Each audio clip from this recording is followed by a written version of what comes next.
And we're coming to you live from the Built Ford Tough Studio. Boomer Esiason, Greg Giannotti. It's Boomer and Gio on the Fan. Simulcast across the country on CBS Sports Network and wherever you are in the free Odyssey app.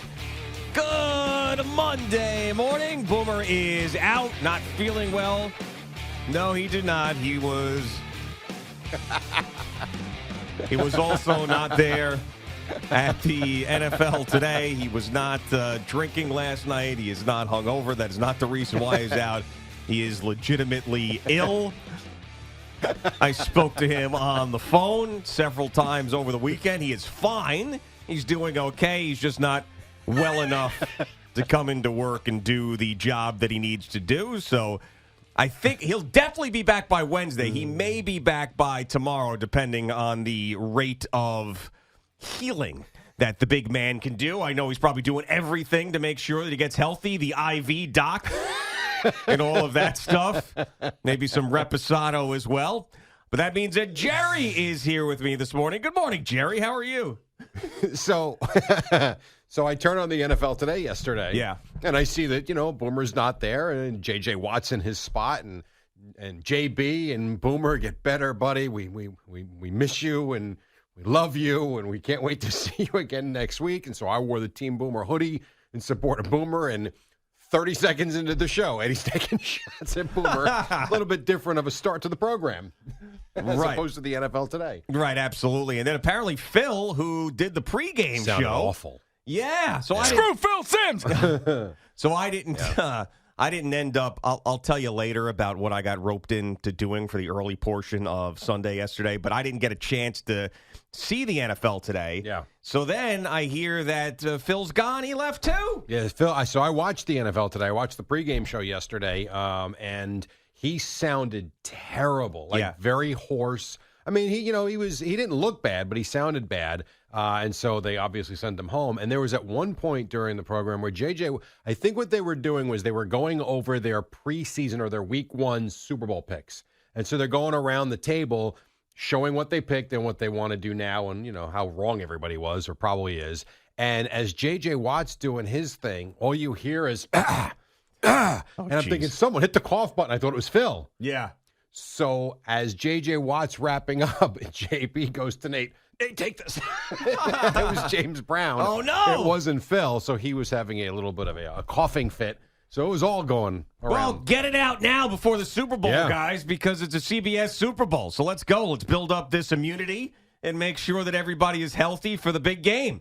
And when I saw that Phil went home early, my immediate reaction was Boomer and Phil finally kissed. It finally happened after all these years. All that tension led to that final kiss. Man. So hopefully Boomer's back tomorrow. Definitely Wednesday, and we've got a super wild card weekend on tap that is pretty interesting. There's definitely some very good games in there, as we would hope. And you got the Jets and the Giants finishing their season. Thank God.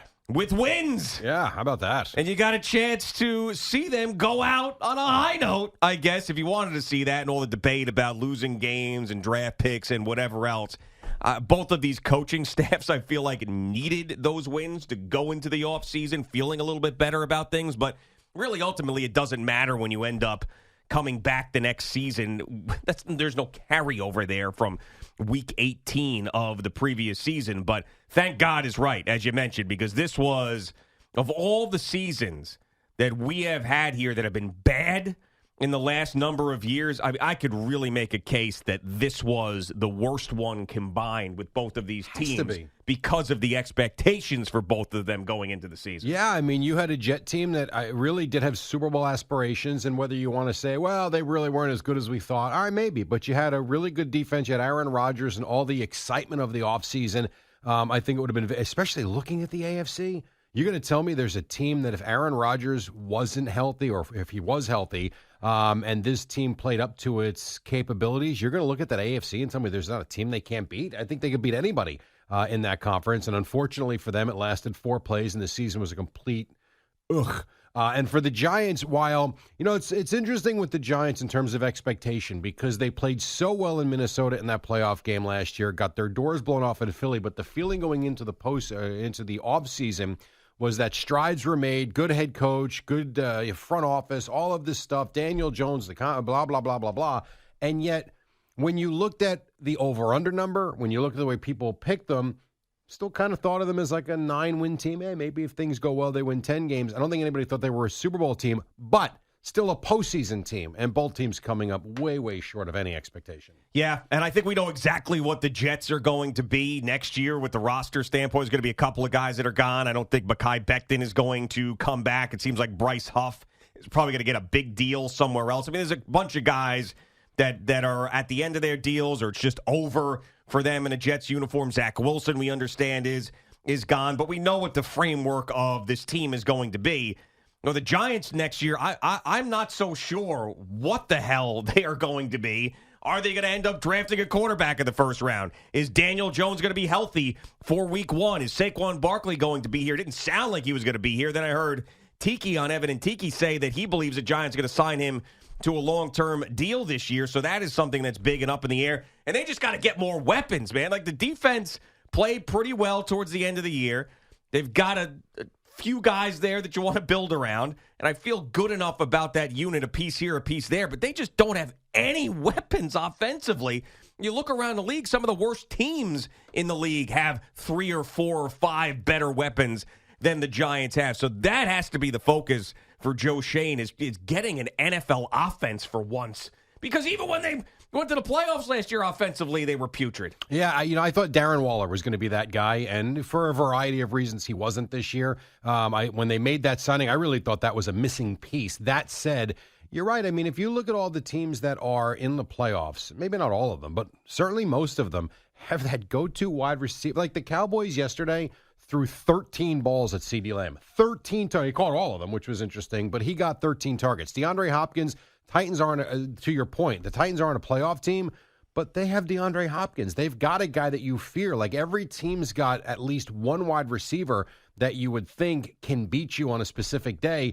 The Giants haven't. Everybody talks about Devontae Adams for the Jets. Devontae Adams for the Jets. Maybe he'll stay in Vegas. Maybe he'll be with the Jets. That's what the Giants need. They need their Devontae Adams. They need a wide receiver that can go out and catch 110 balls, but be more of a downfield threat.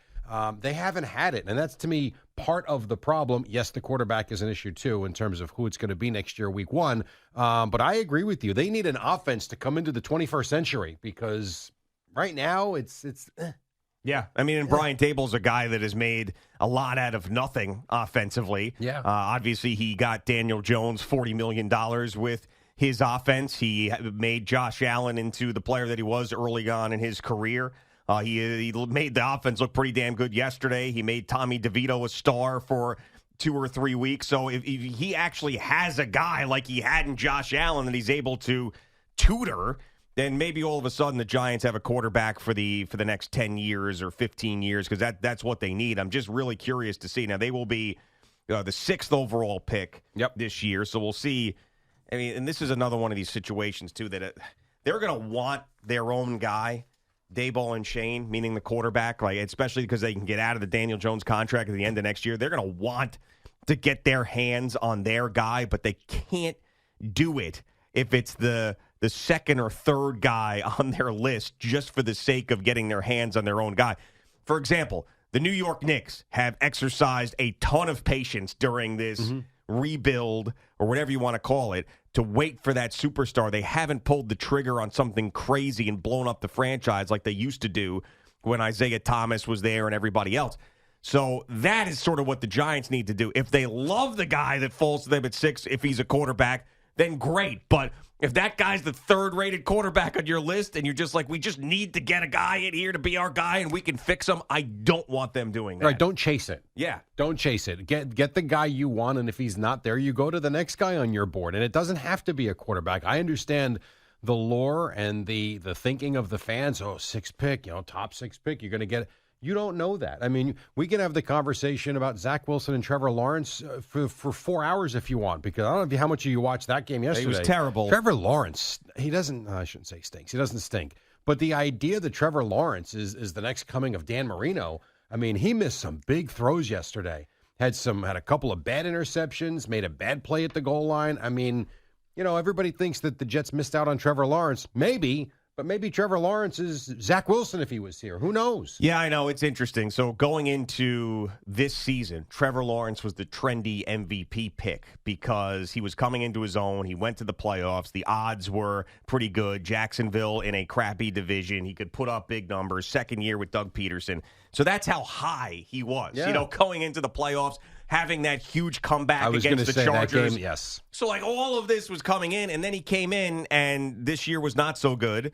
And he ended up hurting his shoulder, hurting his ankle as well. I mean, I'm not ready to say that it wouldn't have been better off for the Jets to have Trevor Lawrence than Zach Wilson, because we also saw this offense, you know, with a competent quarterback at the helm, do some things. I mean, even with LaFleur's offense when he was here, Mike LaFleur, you saw Mike White do some stuff. You saw Joe Flacco do some stuff, and Zach couldn't. And we said for the longest time, just give us a competent quarterback, and this team could probably go to the playoffs. Trevor Lawrence could have been that guy. Maybe. Now, I'm not going to say that he would have been in the MVP converssituation like he was coming into this season if he were with the Jets, but he certainly would have been better than Zach Wilson. Perhaps. There's just no way, because it was historic how bad Zach Wilson was. I mean, he was Jamarcus Russell level. And I don't think, I mean, as bad as the coaching staff has been, I don't think it's that bad when you go from, and also he had to deal with that Urban Meyer thing in the beginning too. True. And he made it through that. True. Trevor Lawrence, where Zach never did. But I feel like we overrate so many quarterbacks way too early. I feel like for years and years, all we hear Justin Herbert. What has Justin Herbert done? Nothing. And you want to blame it on the coach? You can blame it on the coach. But we give these guys so much money and so much credit. They got to go out and do so. Only one team wins every year. One team. That's it. And a lot of these unbelievable, I love this word, guys with arm talent, these generational picks, they don't do much. So I think if to your original point, if the Giants have a guy that they absolutely have to have, then you go get him. And if not, you take the next player that's on your board that's going to make your team better. Yeah, you have to do. Yeah, it's an interesting conversation because I heard one guy call up. I don't know what the hell was going on with the audio this morning with C-Mac. I could barely hear him. Really? And I could hear the callers. He was home. Is that what it was? Yes. I couldn't hear him at all. Yeah, these callers were so loud, I couldn't hear him. And then the back time bed blew him away. And then there was two calls in a row that I felt like got dumped at the end. It was but then I couldn't hear him. So it was just very strange. But anyway, I could hear the callers, and they were going back and forth on number one picks or top 5 picks that are quarterbacks that have won Super Bowls. It's only Manning's. And yes, all right, it's Super Bowl is one thing, but there's also guys who change franchises that don't end up winning Super Bowls that for 10, 15 years you feel like your team is in it. Yeah. So there's also that. And there are guys who have panned out that have been up there, but a guy like Josh Allen, he hasn't gotten there, but the Bills have a shot every year. He's in the MVP conversation. And maybe this year is the year. But he was one of those guys that had a big arm, all of this, and he ended up panning out for the most part. But yeah, I mean, it is a crapshoot. We all know that, but it doesn't mean that you don't pick these guys. I don't know what you're supposed to do. You can't wait. And the way that the structure of the cap is, that if you hit on one of those guys, that's a big problem, though. If you hit on one of those guys, you don't have to pay him for 5 years. If you do, the problem also though is if you don't. What do you do with them at the end of year 3? Because you're not sure yet. I mean, The way the whole system is set up, to me, is very difficult. And then we always talk about how much percentage of the money the quarterback gets. Now, all of a sudden, you think you got your guy, but now it's going to take away from what you can do around that guy, which is going to make less of a quarterback. Well, look at the Philadelphia Eagles this year. Yeah. I mean, they had a bunch of roster changes, and they still had a lot of talent this year, but they have fallen apart now. It's really amazing, that team, when you think about 10-1, and even Nick Sirianni at 10-1 was saying, we got to get better. We got to get better. I think even you said it feels like smoke and mirrors with the Eagles. And boy, has that come crashing down. I mean, I watched the Nick Sirianni press conference yesterday after that game. He looked like a guy that took 7, roundhouse kicks to his face. He looked like he was beaten up and just like, what in hell has happened to this team? And he doesn't have the answers. He's tried, but he's talking in circles. And then you got guys like Seth Joyner who are not calling for his job, but putting it all on him. I played some of those clips last week from some of the Philadelphia people. The fans can't stand him. Like, that flipped quick. You went from 10-1 to 11-6 and lost the division. Like, right. I mean, think about this was a team that was in the Super Bowl, had a real good shot at winning the Super Bowl. Jalen Hurts gets his money. Jason Kelsey comes back for a final farewell tour, and they're right there, the number one seed in the NFC, and then just are now going to Tampa. Yes, now, I actually think they've got a great chance to beat Tampa. Yeah. But then their reward for that will be going to San Francisco if they beat the Bucs. Yeah, give me a break. Well, I mean, that's what you believe. It was a 4-5 matchup, so assuming the Cowboys beat, because they reseed, correct? No, they do not. Oh, they reseed. do not reseed. No. So it's a straight bracket. Right. Okay, right. so then you would have, they'd have the 4-5 winner. San Francisco would have. What, Eddie? I do think they will play the lowest remaining. Okay, Right. So if So it's Green not Bay reseeding beat per Dallas, se. San Francisco would get Green Bay. Yeah, they get the lowest remaining. Okay. Yeah, right, exactly. So that one seed will get the lowest. So they do remaining. reseed. Right. But that's not really reseeding. Well, is it? Semantics. It's not a straight bracket where the one seed is waiting for the winner of the 4-5 game. That's correct. There you go. Fine, exactly. That's where we're getting confused with the terminology. But yes, so that chances are, unless Green Bay, I can't imagine Green Bay is going to beat Dallas. But who the hell knows? I don't think so either. But if you told me Jordan Love went 30 for 32 on Sunday, and Stephon Gilmore got banged up yesterday, I think he separated his shoulder, but they popped it back in. I don't expect them to win. The Cowboys have won 16 straight at home. They've been dominant. I do expect them to figure out a way to win the game. But nothing would shock me in this league. Nothing shocks me. Have you looked at the spreads yet for Wild Card Weekend? Because I actually have not. Nope, I have not. I have not. You want to do it right now? Yeah, real why quick? not? Yeah. You want to do a little guess the spread? Yeah, guess the spread. Guess the spread. All right. Browns at Texans. I would say, I would think the Texans -1. Browns -2.5. Yeah, I was going to say, that sounds like a Browns game, but I was giving the Texans the benefit of the doubt with the home game. Okay. Browns -2.5. All right. The Peacock exclusive on Saturday night. Dolphins at Chiefs. Oh, man. By the way, 0 degrees Saturday night Oh, really? in Kansas City. Yeah. Oh, It'll be my a God. rough game. Everything just came crashing Might down even to be the Dolphins. -2, actually, now that I think about it when they kick off. I would say Chiefs -4. Pretty good. -3.5. Okay. The Steelers up to Buffalo to take on the Buffalo Bills. Buffalo -8. 9.5. Okay. Not so bad. Packers at Cowboys, Sunday, 4:30. Cowboys -7. Perfect. On the nuts. Oh, 7. wow. Rams at Lions, the Goff Stafford. This game is fascinating. Yeah. Lions -5. 3. Ooh, okay. People like the Rams a little bit in that spot. I would have expected it to be a little bit more as well. It's mean. Yeah, no. If you're a Lions fan, they love Matthew Stafford. They loved him when he got traded. Yeah, Now I know. He's going to come back and play against them. in their man. first home playoff game in God knows how long. 1993. I mean, my Yep, Lord. I know. All right, Eagles at Bucks. Ugh. Even. Pick them. Eagles -2.5. Okay. Eagles -2.5. Yeah, all right. And so the thing that kind of jumped out there to you was you like the Lions a little bit more than the line. And also, I think the Lions are really good, yeah. I don't know. That's a tough one. I need a couple days to Right. sift The through that. problem with that is the Stafford effect. Yeah, I know. And McVay's a good coach. Stafford, they've overachieved this year. They're a good team. Not that yesterday mattered, but even the fact that they beat the Niners. But the Lions are a damn good team. Now, I know Laporta got hurt yesterday. And someone else in that game. I'm forgetting who. I know Laporta went out. I don't know Which is a the big severity. deal. I mean, Yeah, it is. He's the new Travis Kelce. That guy. But I still think if I was a Lions fan, as much as I've enjoyed watching him, I would be a little concerned that the best quarterback on the field is not my guy. Goff's good.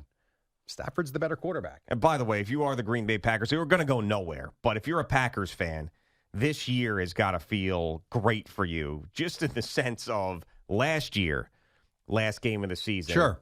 Winning in, Yep. you lost with Aaron Rodgers. Yeah. This time, you're winning in with Jordan Love, and then all this disaster happens with Aaron Rodgers in New York. It's funny you say that because, and I am not taking away, I picked the Jets to go to the Super Bowl with Aaron Rodgers. I think Aaron Rodgers is going to be another coach on the field. He's a Hall of Famer. He is an unbelievable player. All of that. Put that over here for a second. At the same time, think about how many big games an Aaron Rodgers-led team lost at Lambeau Field. Oh, yeah. I was going to just say at home, too, yeah. It's really amazing. Like, we talk about him like he's Tom Brady, like he was in 9 Super Bowls and won 6 of them. Or Brady, I guess, won the extra one with Tampa. Yeah.